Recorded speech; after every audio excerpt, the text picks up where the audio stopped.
These guys, of course, you recognize this Mr. and Mrs. Mallard, uh, walking on ice. They'll be here all winter. They're one of the few water birds that actually breed in our area.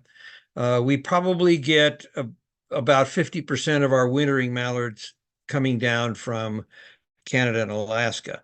But the ones that live here are here year round. And obviously, they're the most numerous, along with the Canada geese here in the Willamette Valley. Uh, a number of birds that breed here are gone.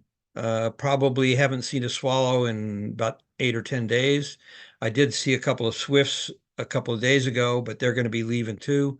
So generally what happens is smaller birds that need insects uh, obviously have to go to where the weather is warmer, since most insects get pretty sluggish when it's below 55 degrees. So if you're a swallow or a swift, or a nighthawk and you need insects in the air, you're not going to find them here on a cold day in winter. Even if it gets up to 45 and the sun is shining, there's not going to be enough bugs to eat. So they have to go south. Also, some of the other birds that depend a lot on fruit will leave because the fruit crop here by February and March is limited. And if everybody's competing for a limited amount of fruit, somebody's going to starve to death. So a lot of these birds from the temperate zone, the smaller ones, will tend to leave. We get birds that come through. This guy here is a horned grebe, and he might show up here along the coast, but he's going to go much further south in general. We get some birds from Alaska that don't breed this far south.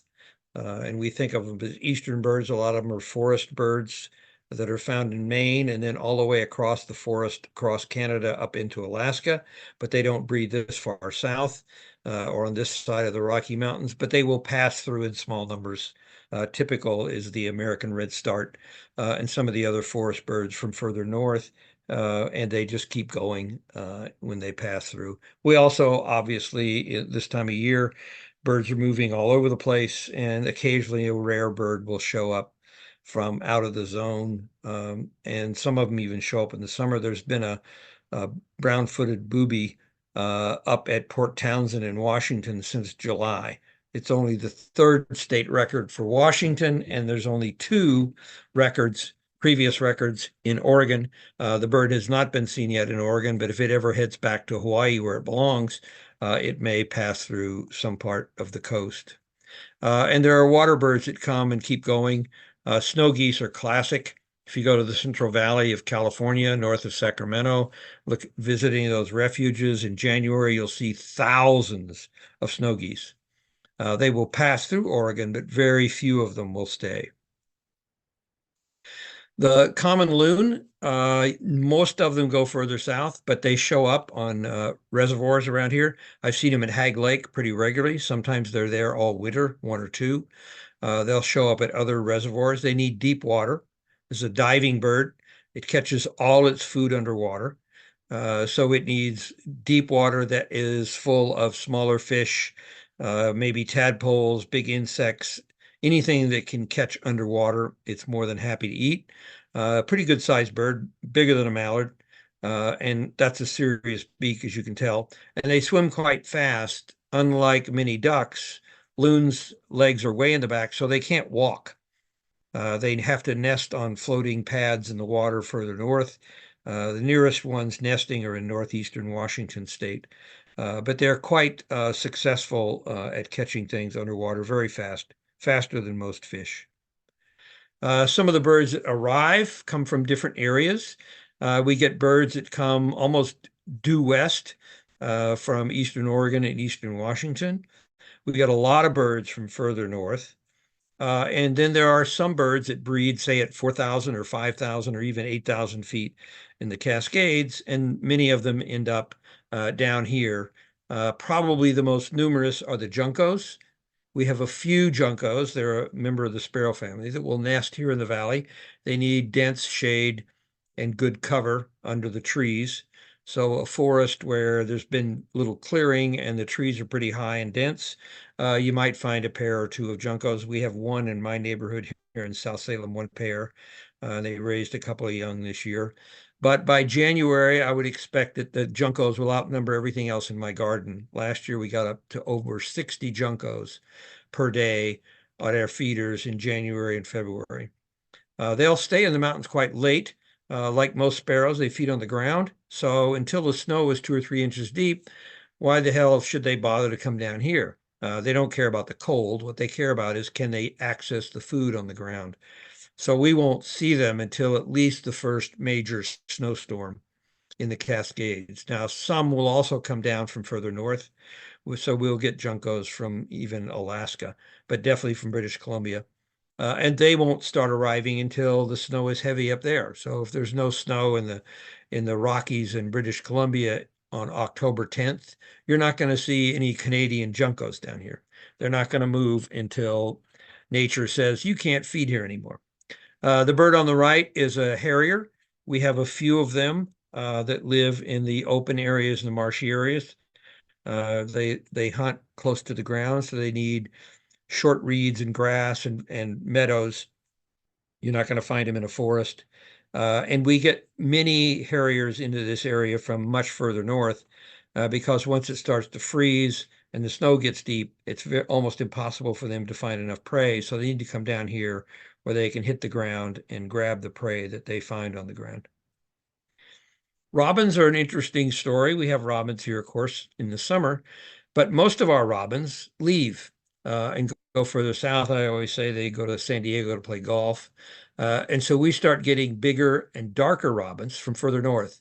And what happens with birds like robins, and there are other birds too, fox sparrow, song sparrow, as you go north along the Pacific coast, it gets colder and wetter and darker, both in terms of the weather and also in terms of the density of the forest. So the robins we get in the winter tend to be robins that have come down from British Columbia and Alaska. Many of them breed in rainforests.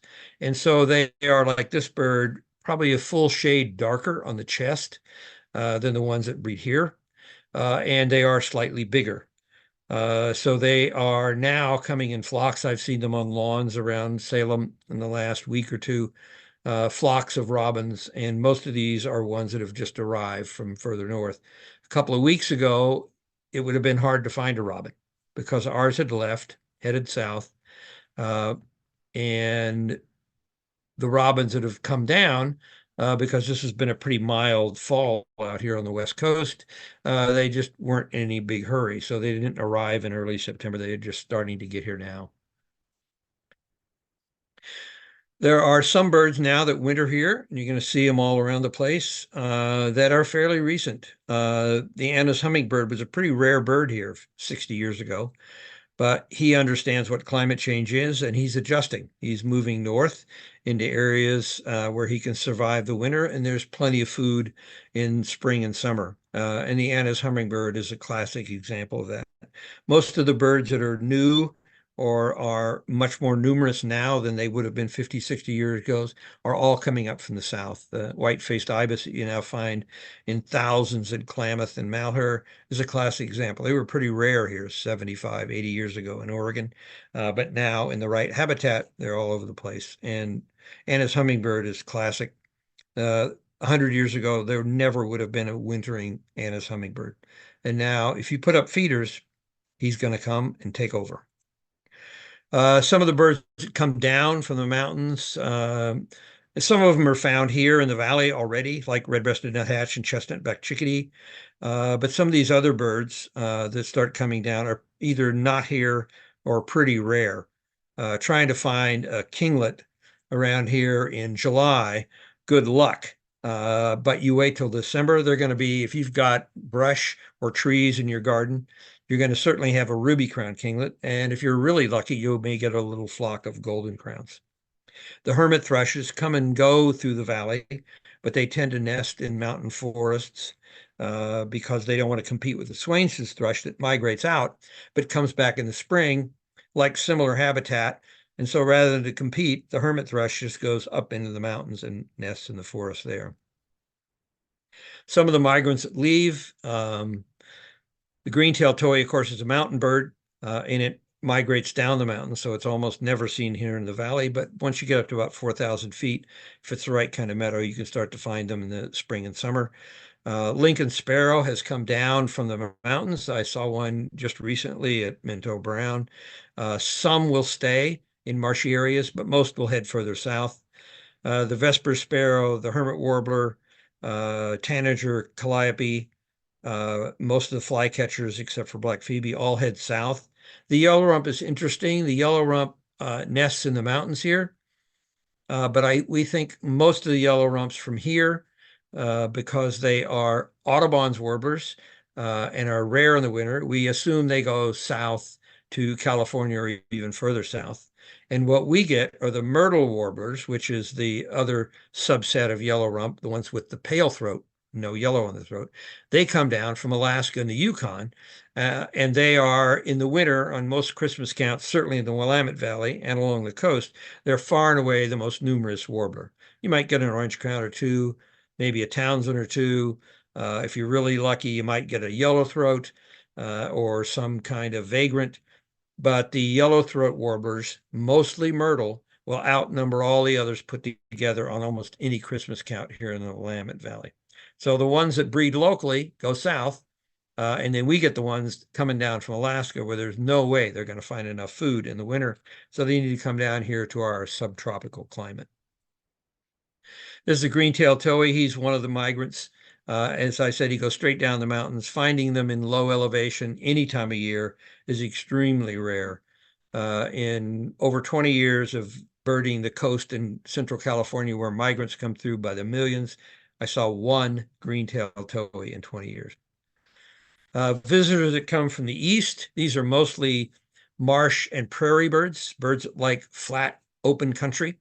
And they go out there and breed, and they're quite happy there. But when it gets really cold and the snow starts to pile up, or in case of the coot, when the water freezes over, they've got to get out.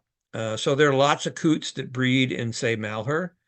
But in January, it's going to be really hard for them to find enough open water for all of them to survive and find food. So many of them will leave. The Merlin, you see him here on the right, sitting on top of that tree. He's a very fast falcon that likes open country and hunts very effectively small birds, small mammals, small reptiles, small amphibia, big insects, anything that moves in open country. He's like a super fast kestrel and much more aggressive. I was told by a guy who has a hawk collection. He's a falconer in England. I went to their booth once at a bird festival, and I asked him at the end of our discussion, I said, if you could have any bird in the world, what would you have? And he said, oh, it's always going to be a merlin. I said, why? Their kill rate is 85%. Most falcons are very inaccurate, ineffective hunters. They may fly 8 or 10 or 12 or 15 dives and finally catch something. The merlin sits, he watches, he analyzes, says, okay, that song sparrow's coming out of the bush. He goes to that little lump, he gets something to eat, goes back in the bush and hides. So he'll wait until he's got it all calculated. He'll put himself in a secret place where he can zoom down on the song sparrow or the junco or whatever he's been watching, the meadowlark, and come in from behind. And almost all the time, he's accurate. But he eats small things, so he has to go out every day. So if you're not rich and you can't afford to stay home with the falcon and you've got to go to work, or worse yet, have a business appointment in another state or another country, you can't have a merlin unless you can afford to hire somebody to take him out. Sometimes they have to go out twice a day. You get a bird like, say, a peregrine, he eats a pigeon, he sleeps for 48 hours. So you got plenty of time off. Merlin, no time off. Prairie falcons are the biggest falcon in most of the open area of Eastern Oregon. And some of them come here and you find them in open meadows or near airports, something like that. Short-eared owls, same way. They hunt open country, but they will show up here. They're expected every year in small numbers at places like the McMinnville Airport, where the grass is not mowed. So they have nice wild land with little rodents moving around in them, and they can hunt in the evening and at night. They catch most of their prey by hearing what they're doing. And pipits come down from mountains to the east of here. They tend to breed up above the tree line, but they come here and they love our open fields and the kind of area that attracts savanna sparrows and horned larks. It's often you'll find pipits in with them and killdeer as well in the winter. This is short-eared owl. The ones we get here come in from the east. They're pretty common in brushy areas, both sagebrush and grasslands in eastern Oregon. Some of the birds that come down from the north, golden crown, white crown sparrow. We do have some white crown sparrows that breed here, but we get probably a 500 to 1,000% increase in the white crown sparrow population as winter closes in. Fox sparrows coming down from the forest. Most of the ducks we get, varied thrush, another forest bird. Cedar waxwings, we do have them that breed here along the river and in the right kind of habitat, but many of them come down from the north. And so the population, particularly this time of year, will swell by several factors because we're getting waxwings coming in from further north where they can't winter. Northern shrike is a bird like the merlin that likes the prairie in north central North America, from say the Dakotas north to the Arctic Circle. And they'll come here and they hunt open lands, either marshy or dry, as long as there's enough prey. Rough-legged hawk is a bird that tends to breed. It's related to the red-tailed hawk, but it breeds mostly north of the Arctic Circle where there are no trees. So it's a bird that you see standing around a lot because that's what they're used to. I think they're allergic to anything more than 30 feet above the ground unless they're flying. They're quite common in Klamath Basin, but we get them here. There used to be one that I would see almost every time I drove down Highway 99 just south of Amity. It would sit on the same fence post to the same telephone pole and was there for at least 3 winters in a row. So look for them. They're quite pale on the front and they've got very fuzzy feather-covered legs because they live up in the Arctic. And they're around and are often in a field, not sitting on a perch.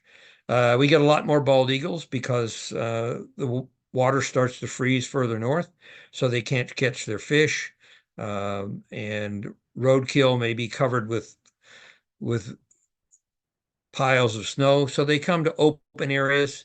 They don't mind the cold. I mean, they love the Klamath Basin. They can eat frozen tundra swan corpses just like they can if it's July. But they need to be able to see it. They need to be able to find it. They find their prey with their eyes. So the more open the country, the better. You're not going to find them hunting in the forest. And as I said, we get a lot more juncos. This is robin's cousin, the varied thrush, very handsome bird. He often gets put on the cover of field guides because he's so striking. He's a Western United States bird only in Western Canada. If one showed up in Europe, I suspect thousands of birders would charter airplanes to come see it. It's quite a bird. The thrush family is found around the northern hemisphere, but this is probably the most dramatic colored thrush on the planet. And he comes down into the valley. Some winters they're quite common, depending on what the food supply is like. If we don't happen to suit their appetite, they'll just keep moving. When I lived in the Bay Area, about every third winter, the Christmas count would have lots of varied thrush. The next winter, same place, maybe one. So they're very erratic depending on food supply. They share that with many other birds that are quite nomadic in the winter. Most of the finches, like purple finch, evening grosbeak, and other birds, waxwings, they'll be where the food is this winter. If the food doesn't match next winter, forget it. Like last year, we had dozens of siskins around feeders here in Salem. I'll be amazed if there are very many this winter. They are extremely erratic and unpredictable in terms of where they're going to winter. They're going to go somewhere down from the mountains, but it may not be here this year. Birds that come up from the south, the great egret is probably the most numerous, but we also tend to get occasionally 1 or 2 tropical kingbirds. They tend to fly long distances in the winter, and if they can find food, they're perfectly happy with the weather. They don't care about the weather. It's all about where's the food. And that tends to be a really common sort of rule of thumb when you're looking for birds in the fall and the winter. They're going to be where there's food because it's not about breeding. And for most of the birds, except for killdeers and black phoebe, it's not about territory anymore. It's just about food. Birds that come through, Townsend warbler, most of them go south. Black-throated gray warbler, most turkey vultures, and most accipiters like Cooper's hawks and sharpshins. You'll see a lot of them this time of year. By time winter really sets in, maybe one in a neighborhood. There are a few turkey vultures now that are wintering near Fern Ridge Reservoir in the Eugene area, and I think with climate change continuing to warm our winters, fewer of them will migrate. They can't deal with frozen food. They can't deal with a frozen carcass. So it needs to be thawed out for them to be able to eat. But as our winters continue to get warmer, which presumably they will, I think we're going to see fewer turkey vultures needing to migrate to the coast or to California. These are birds that are highly erratic. I talked about them a little bit. This is just a list of some of them. Uh, those are evening grosbeaks on a feeder. They would come most of the time to our feeders in May in Ashland, but some winters they'd stay. If the food supply is good, they'll stick around. We had one winter in Ashland when all the fruit trees like madrone and hawthorn had just gone crazy. The number of poison oak berries was like 4 to 5 times what I'd ever seen. Same thing for the mistletoe. And the waxwings came in and they didn't leave that fall. They stayed. We had on my area, the Christmas count near Medford, we had over 500 waxwings. The year before we did two. The next year we didn't have any. But that year there was food everywhere, and they just ate and ate and ate because that's what waxwings are supposed to do in the winter. And then I remember a day we had a snowfall of a few inches, and I walked downtown because I didn't want to drive in the snow. And I went through the city park near our house, and the waxwings were on the ground with the robins. I had never seen waxwings on the ground before in my life. And I went, ooh, that's not a good sign. They must be out of food. And I started looking in the trees. There were no berries left. Literally, the next morning I woke up, I did not see another waxwing until May. They had eaten all the fruit. And when they found themselves forced to try to compete with robins, which are bigger and smarter and used to feeding on the ground, they left. Every waxwing left. Nobody saw any in Jackson County again until May. Food matters. Lewis's woodpeckers, sometimes they show up. They're quite erratic in their flights in the winter. Predictable places sometimes, certain oak forests where you'll see them, and they'll compete with their cousin, the acorn woodpeckers. These guys are actually quite good flycatchers. So you'll see them flying out, grabbing insects and flying back to a tree. But here in the Willamette Valley, year to year, totally unpredictable where they're going to be. The one thing you can assume is they're going to be near oak trees, but maybe not the same oak grove they used 2 winters ago. These are dependable residents that you will find in if you go to the right habitat. Acorn woodpeckers, again, like the Lewis's woodpecker, oak trees. Lesser goldfinch, they tend to like open areas. They particularly like areas that haven't been mowed because they like the seeds from thistles and other weeds. It may be a roadside, it may be a park, it may just be a meadow that nobody tends to.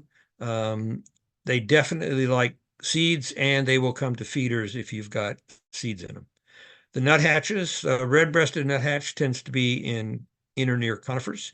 The white-breasted nuthatch tends to be inner near oaks and other deciduous trees, but they'll move around a lot in the winter. It's really about food. Same for brown creepers. They're always in the forest, but they'll move to wherever they can find food. Song sparrows will stay usually near damp areas where there are good thickets. The various crows or various jays, the crows and the ravens, will move around more in the winter than they do in the summer when they start to get territorial and start having nests. The ravens tend to stay in wilder, less urban areas, but I have seen them in town. If for whatever reason, let's say there's a snowfall of 3 inches and they can't find what they need, they're not afraid of parking lots. They just hate to deign to compete with the blackbirds and the crows. But they'll go where they need to go for food. Crows obviously have become quite urbanized. They have figured out junk food, how to open styrofoam containers with the remains of somebody's meal. I mean, these guys are really good going through trash. If you ever see a dumpster with the top open, if there's anything in there edible, the first bird in there is going to be the crows. And they're going to get whatever's edible and take advantage of it. Red-tailed hawks, we get some from further north in the winter, but they're our most common raptor in this area. And because the snow isn't too deep and there's plenty of food, most of our red-tailed hawks stick around. British blackbirds and red-winged blackbirds stay all winter. They form flocks sometimes with starlings. Sometimes you'll even see them with killdeer or robins. They do a lot of feeding on the ground. Very well adapted to this habitat and do quite well in the winter. Flickers are ground feeders, and they do well here because the ground is rarely covered with snow, and if so, not for very long. The downy and pileated woodpeckers. The downy is found mostly in damp areas where there's lots of brush. If you see uh, willow thickets, think downy woodpecker. Pileated needs mature forest. You're not going to see him in a parking lot or in your backyard unless you're near a really mature forest. They tend to eat larger insects, which means bigger trees, larger downed tree trunks or rotting logs. But they tend to have large territories, but not leave their territory even in the winter. They may move around a little bit. I mean, I've seen the whole families eating, say, dogwood fruit in the fall in an area where I wouldn't expect to see them, but fairly quickly they're back in the mature forest. That's where they feel most at home. And really that with that beak of theirs, making holes sometimes that are 8, 10 inches deep in a rotting log. They need that mature forest because that's how they make their living. And great blue herons, they may move around more in the winter, particularly because they're more wetlands, but they also use dry fields. They're quite capable of going out in the field and harvesting a couple of voles or a small garter snake or any large insects they can find. Um, Earlier in the year, when birds are nesting on the ground, they're one of the number one predators on ground nesting birds.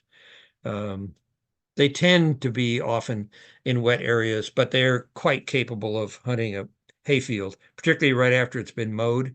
If the mower has chopped up a few mammals, that's a good smorgasbord for a great blue heron.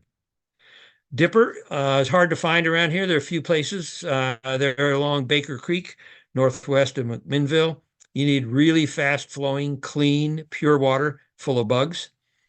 They're pretty common at the various state parks that have got running water. Silver Springs, uh, really good. Um, but you can find them on almost any of the fast flowing smaller streams around here. The way to guess whether or not they're around is look on the rocks that are exposed. And if you see little bits of white bird poop, we call that dipper wash. And that means there's dippers in that creek. Then it's just a matter of time and patience. They often nest early, sometimes as early as March, and they'll build their nests usually under man-made bridges.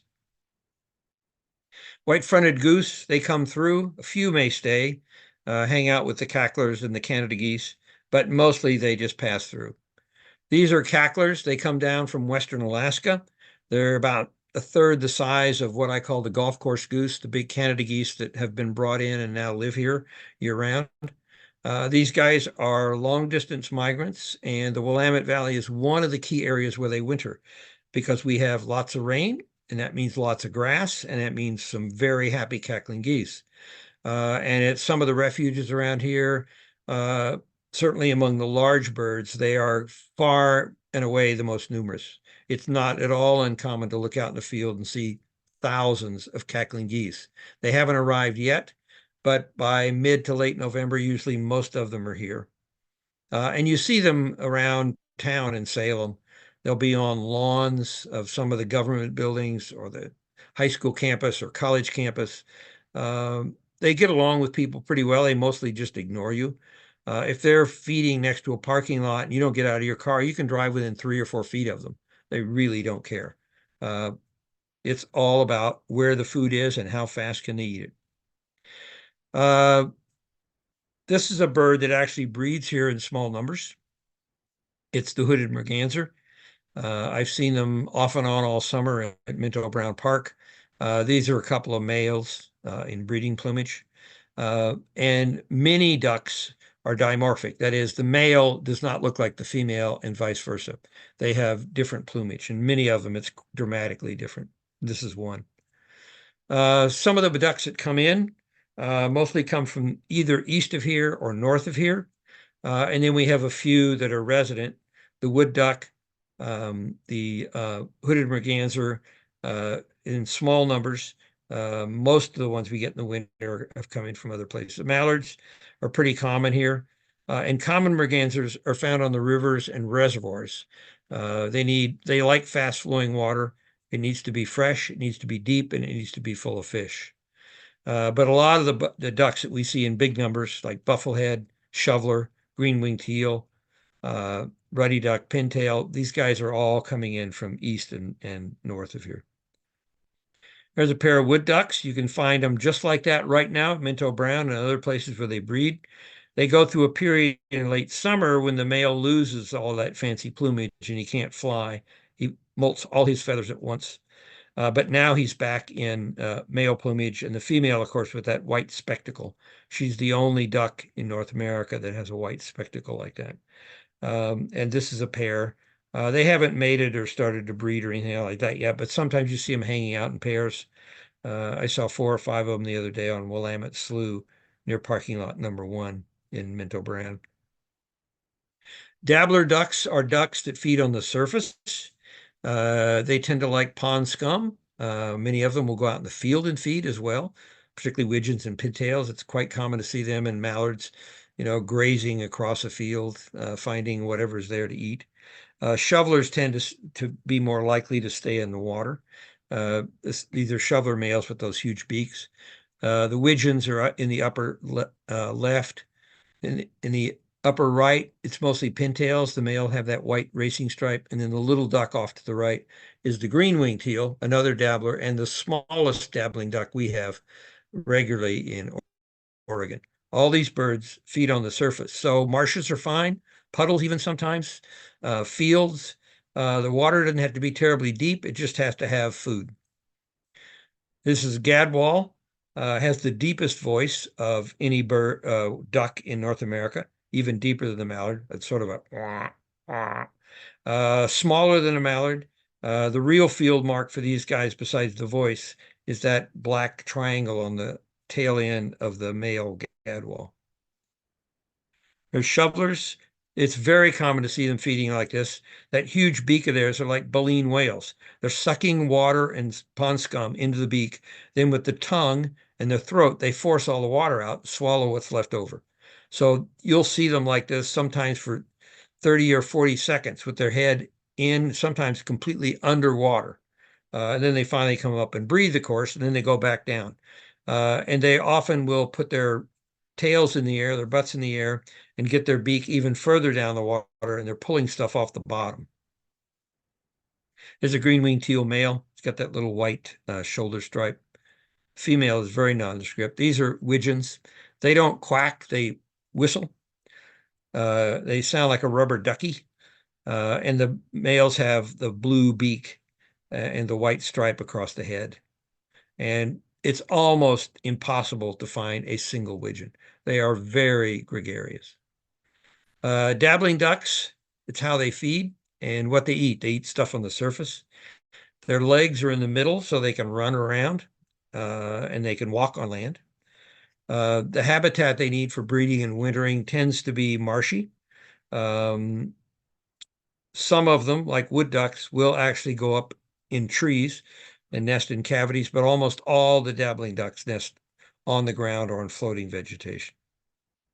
Some diving ducks, and we get quite a few in the winter, can even use saltwater habitat along the coast. Lesser scalp is relatively uncommon here, but we do get them on deeper water. The ringneck duck doesn't require deep water. It's common, even I find them at Fairview Wetlands along Fairview Industrial Drive, and that water out there I don't think is ever more than 2 or 3 feet deep. And you'll find them well into the spring out there. So they're finding stuff both on the surface and on the bottom to eat.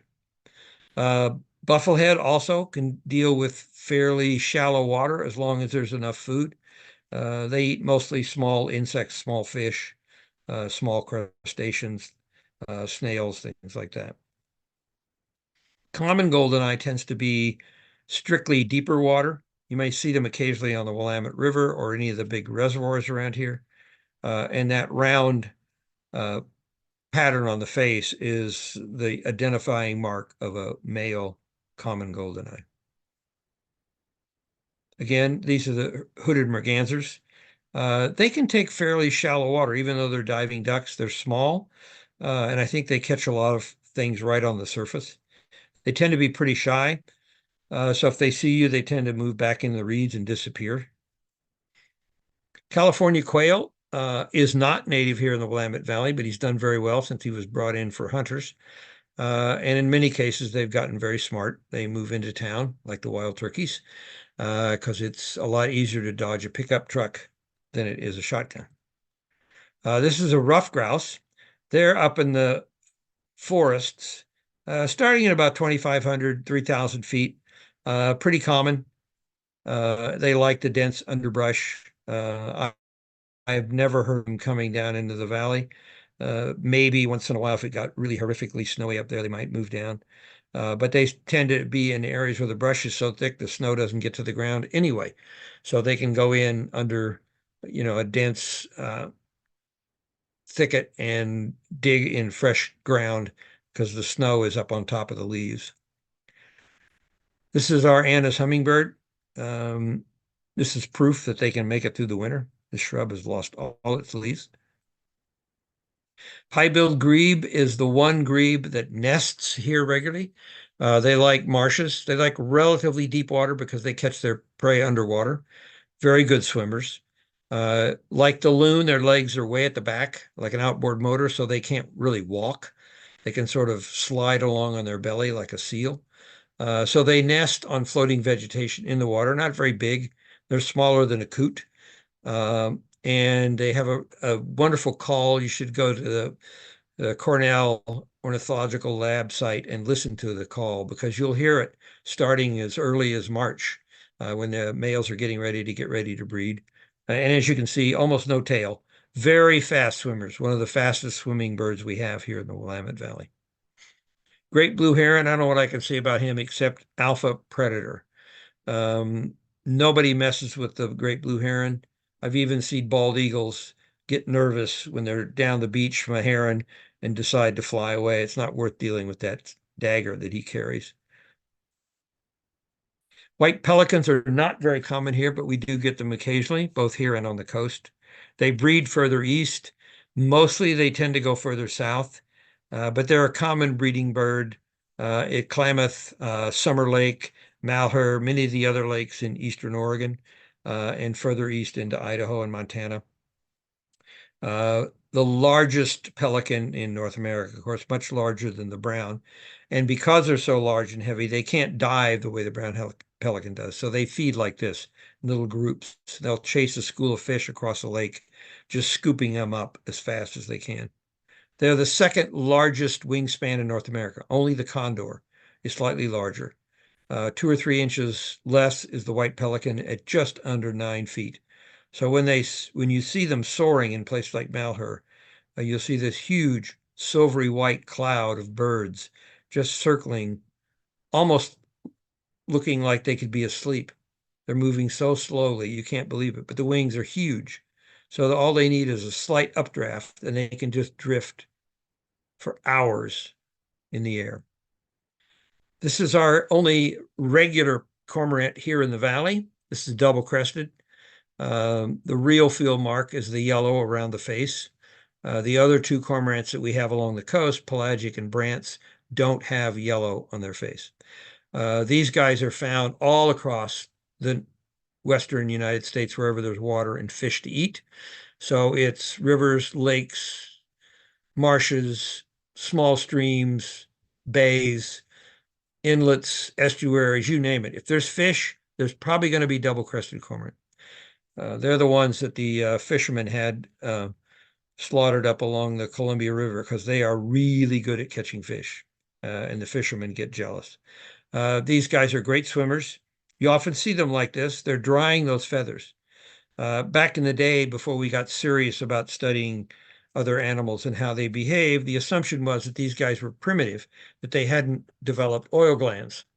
Well, finally, sometime after World War II, a young graduate student back in the Midwest was assigned double-crested cormorant to his PhD. So he started studying them.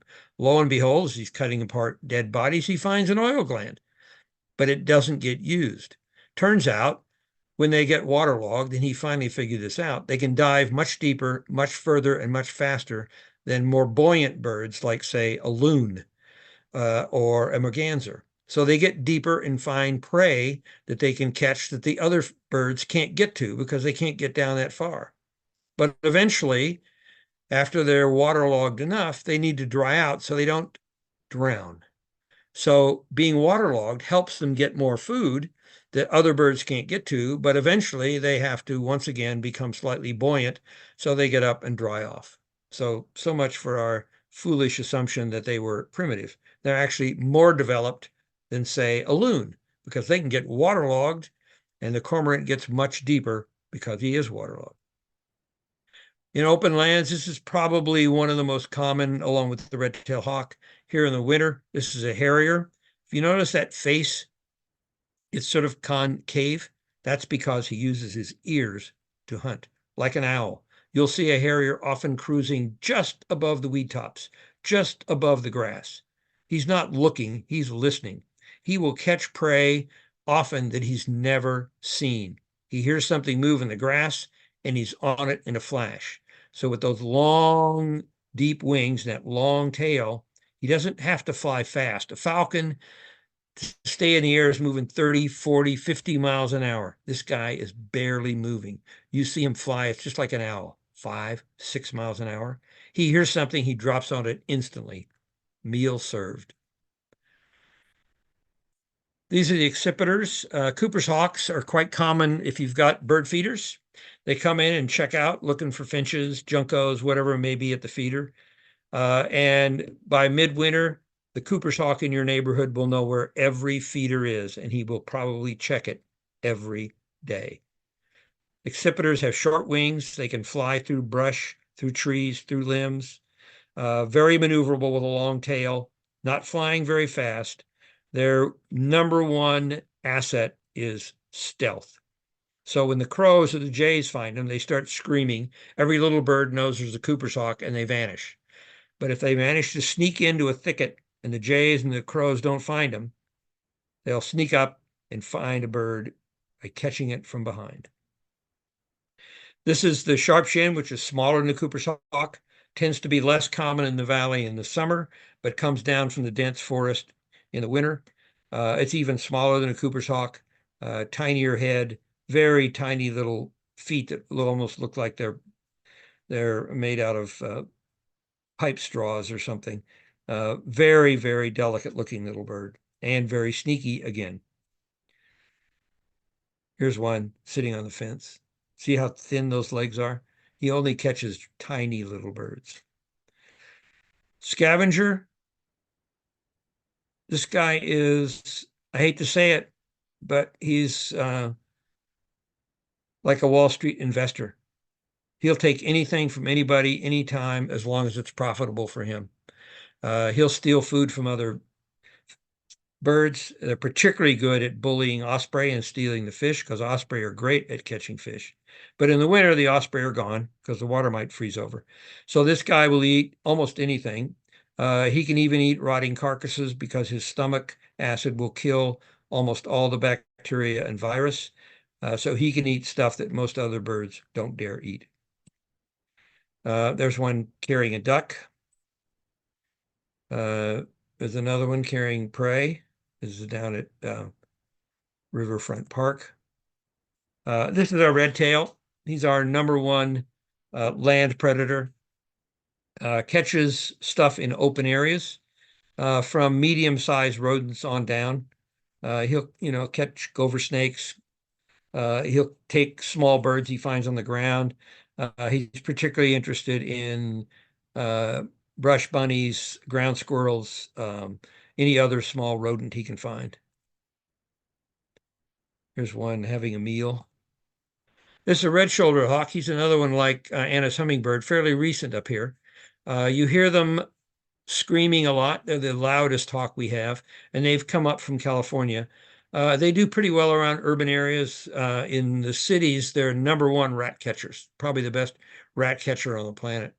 And they tend to hunt from a perch, even though they're related to red-tailed hawks. They're about two-thirds the size, so they don't soar as much. They save their energy and they sit like this and they watch.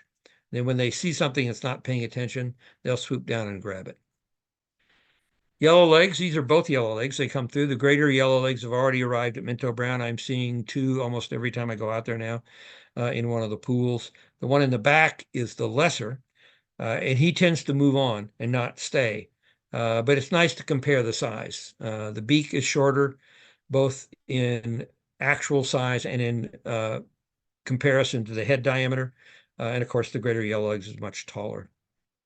The snipe, these guys come in. Many of them nest in the mountain marshes around here, and they'll come down here and they like wet grassland where there's standing water. Long beak and eyes in the top of their head. So when their beak is in the ground probing for food, their eyes are looking 360 behind them, in front of them, and above them. That way, a harrier finds it really hard to sneak up on a snipe. Band-tailed pigeons, there are some around in the winter. Many of them leave and go to the coast. They tend to nest in dense forest around here, maybe along the rivers as well. And they're the largest native pigeon in North America, and that white stripe on the back of their head is a giveaway. When they fly, they have no pale feathers, so that separates them from the rock pigeon.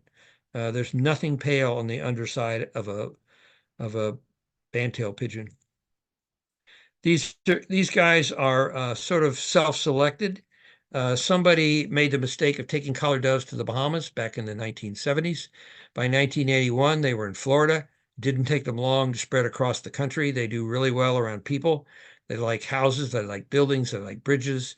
They like the kind of plants we plant in our gardens and in our parks. So they've basically conquered North America in about 1/10 the time it took Europeans to move from Maine to California. It took them about 40 years, and then they were in LA, then they came up the coast, and now they're just about anywhere where you find people now. In Oregon, you're going to find collared doves. This is our native dove. Mourning dove tends to like open space and grasslands. Pretty common all winter long. Their number one natural enemy, of course, is the Cooper's hawk. Barn owls loves man-made habitat. Found all over the world. There's only 4 species that are found on every continent, including Australia, but not Antarctic. But all the moderate climate continents, barn owl is one of those 4. Great horned owl, he's in charge at night. He's the alpha predator. Nobody messes with this guy. 2-inch talons. He eats other owls. He eats raptors if he can find them sleeping in the open. He'll take a crow. He'll take your cat. He'll take a chihuahua. He'll take anything. And if he can't carry it, he'll eat what he needs on the ground and leave it. If you ever find a carcass in an open area, eaten from the head down and maybe half of it's left, and I found chickens, coots, and ducks like that, it means a great horned owl caught it overnight, ate what he wanted, and left it. No coyote worth the name would do that. No large raptor, other than these guys, would waste half a carcass. They'll try to hide it. They'll haul it away. They'll try to move it. They'll try to cover it up. They'll do something. This guy didn't care. He's such a good hunter. Eats till he's full. Forget the rest. Somebody wants the bottom half of a coot. Welcome to it. Screech owl, small guys. They look like feathery beer cans. They also do well around people, as long as there's no great horned owls around to eat them. They love night lights, particularly in the spring and summer, because their number one prey when they're breeding in June and July is big moths. So they're very common around, say, a barn that has all night light. They love security lights that don't turn on and off. They also do really well around people because they eat lots of mice, lots of small rodents, and they're perfectly fine nesting in somebody's barn or garage or on a barn owl box or a screech owl box tacked to the back of a house. This is a pygmy owl. He's one of the few owls we have that hunts in the daytime, he and the burrowing owl. And he tends to come down out of the forest in the winter. His number one meal is junco. So when the junco population shifts, he comes along. You'll hear him calling. It's a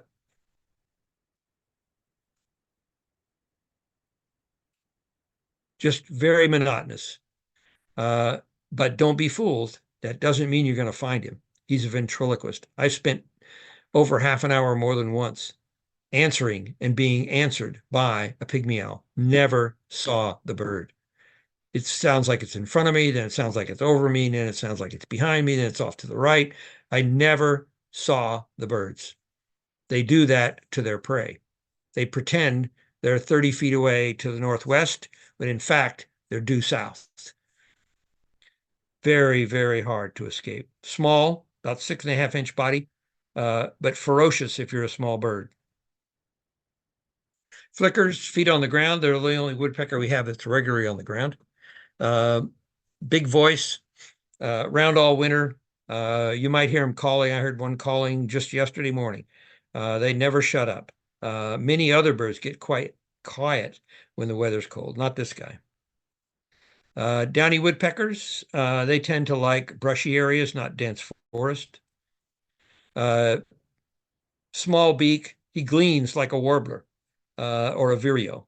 He'll move right out on the edge of a branch. You're never going to see a pileated woodpecker hanging upside down from a tree branch. These guys, I see it all the time. Hairy woodpecker is more of a forest bird, uh, often drills for food, has a much larger beak than the downy, tends to like a much more forested habitat. Red-breasted sapsuckers, they love our deciduous trees. They're the ones that make those holes, those rows of sap holes in thin bark trees. Can be quite aggressive in the spring, but they're around all winter. I saw one just the other day at Minto Brown. Never in groups like sometimes you see flickers and flocks, particularly in the fall. Mountain resident, white-headed woodpecker, likes dead trees and dead tree trunks, but quite common once you get above 3,000, 4,000 feet in the forested areas. This is the big guy. He's our biggest woodpecker now that we don't think the ivory bill really is alive. Makes huge holes. He's the only woodpecker that makes holes that aren't round. So he makes oval shaped holes and some quite deep. Kestrel, very fast little bird.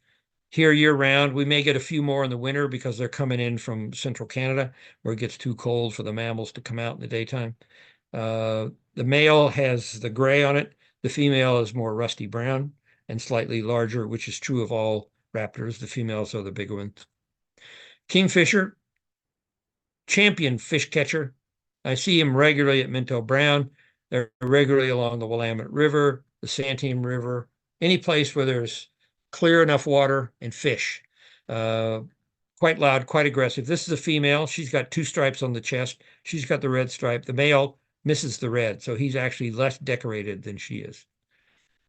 Black Phoebe, our only flycatcher that stays all winter. I see one regularly at Minto Brown. They tend to be near water, not required, but there's just more insects there. Hutton's vireo is the only vireo we have that stays all year.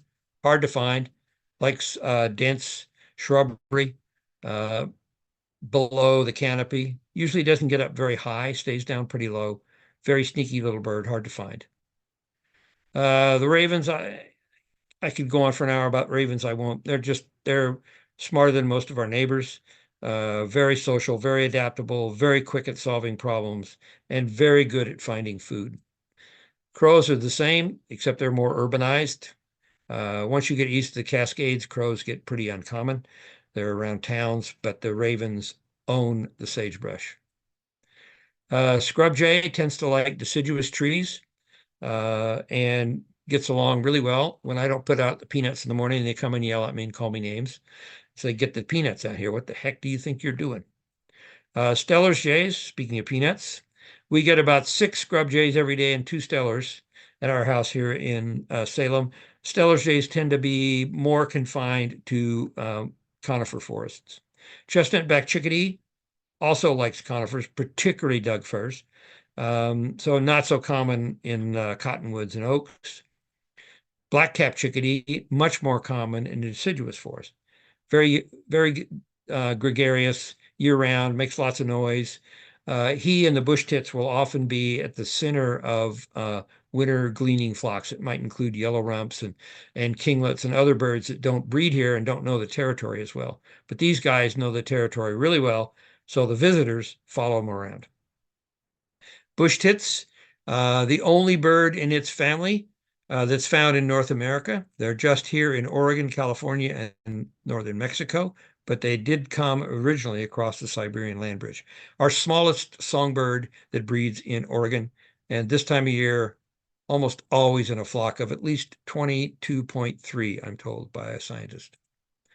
White-breasted nuthatch likes deciduous trees, feeds up and down on tree trunks, tends to fly to the top and work its way down. Red-breasted nuthatch, same thing, but likes conifers more than deciduous trees. Brown creeper flies to the bob and works up. Not in groups this time of year. A very singular bird all fall and winter by itself, and really likes bark that's got fuzz and moss on it and lichens because it tends to find food in there. Also, that little hooked beak allows it to get deeper into cracks than any other bird except a big woodpecker, so it finds food that the other birds can't access. Golden crown kinglet, usually in a flock, comes down from the canopy of the conifer forests up in the mountains. Ruby crown kinglet, never in a flock once migration is over. Gets very solitary, very aggressive, and very possessive. Wren tit, another bird like bush tit, the only member of its Eurasian family to make it into North America, tends to stay in one place its entire life. A mated pair may not move more than 50 yards from where they nest, ever, their entire life. Very sedentary. They're found in really dense thickets and brush, often in the foothills of the Coast Range. Not widespread. They're not going to come into your yard unless they breed there. Buick's wren stays year-round, very aggressive, very noisy. Along with the western meadowlark, one of the few birds that will sing in the winter if it's a sunny day.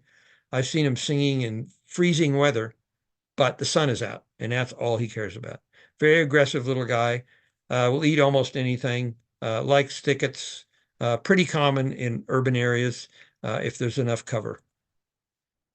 Here's our tiniest wren. He comes down in the winter from the mountains, comes to brushy areas, places where there's no sunshine. You tend to find them under big trees where there's lots of sword ferns. This is a Pacific wren, quite a good singer, and will sing to you sometimes in the winter. Our smallest wren on the West Coast. Starling, what can I say?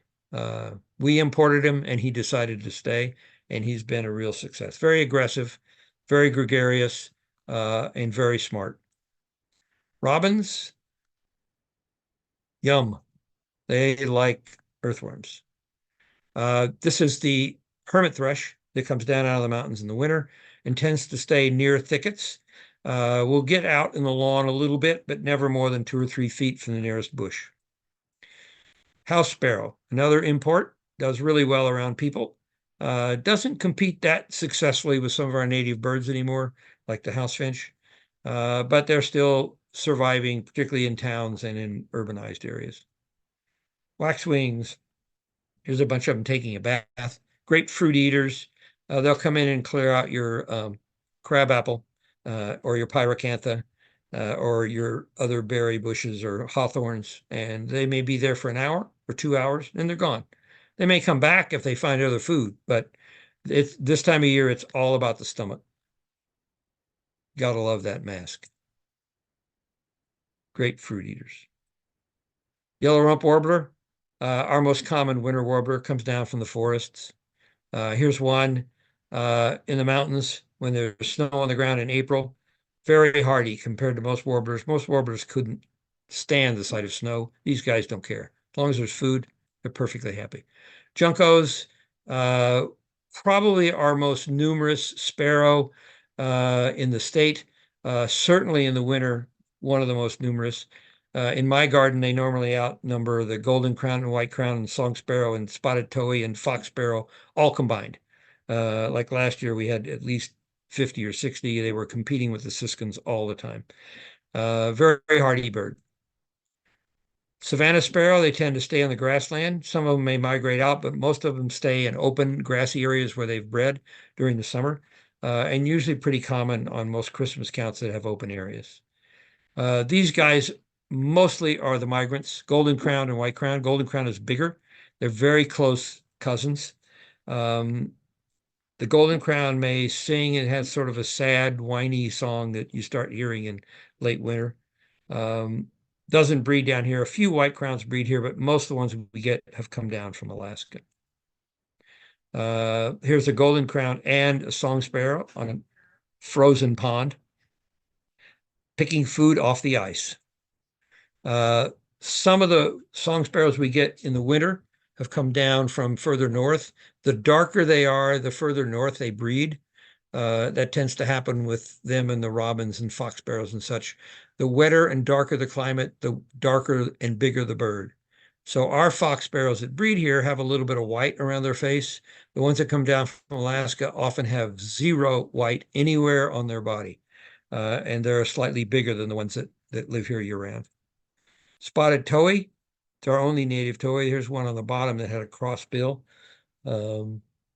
Managed to survive and live to be an adult bird, finding food, I guess, that it could deal with.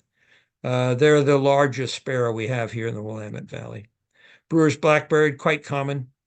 Love parking lots, open areas, very aggressive in the spring when they breed. They're the guys that attack the mailman who's walking down the street.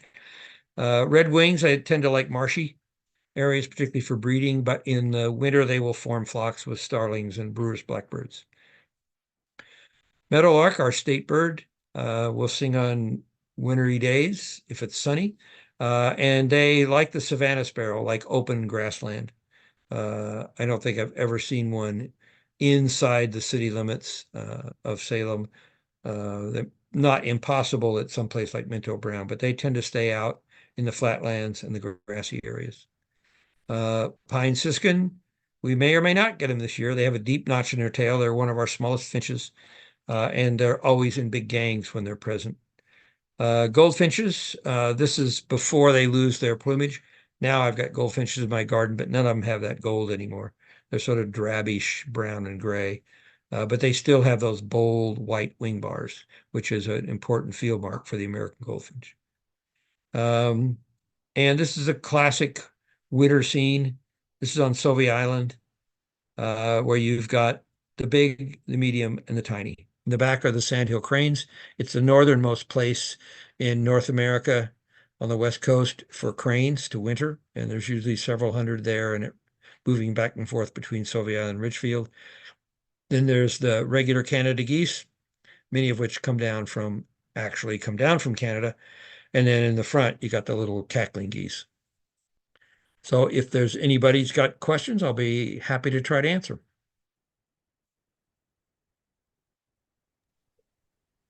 Hi, Harry. Thanks so much for the presentation, your talk today. It does not look like there's any questions in the chat. So in that case, once again, I'd just like to say thank you for sharing your vast knowledge of birds.